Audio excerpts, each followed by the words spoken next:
Did you know you can sew buttons on with your sewing machine?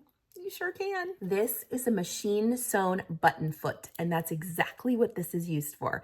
Let me show you how it works. This little doodad is so much fun.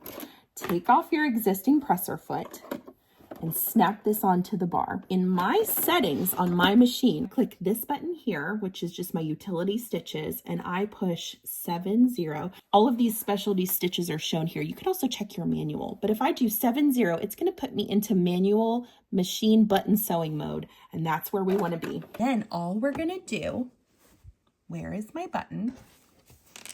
Here it is line that circle up under this little bar right here.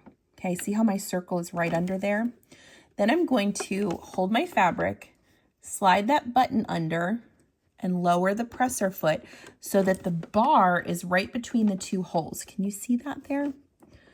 Now here's a very important part to this project. Is 100% non-negotiable, must be done, do not skip it. Turn your hand wheel towards you and make sure that that needle is clearing into the button.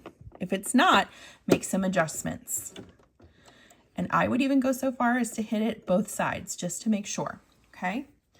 Then it's time to sew it. Lower your presser foot, press the pedal. When it does those multiple pops down into the same hole, that's telling me that it's done. So all I need to do is raise my presser foot, pull it out. I would not use your auto thread cut on this because we want to secure the button. So just cut those threads. I usually trim this top thread, and on the back side, you'll have 2 threads sticking up. Go ahead and just knot those. That is going to give you extra security in making sure that that button doesn't fall off ever until the history of ever. I usually do this about 3 times and then just trim above your knot.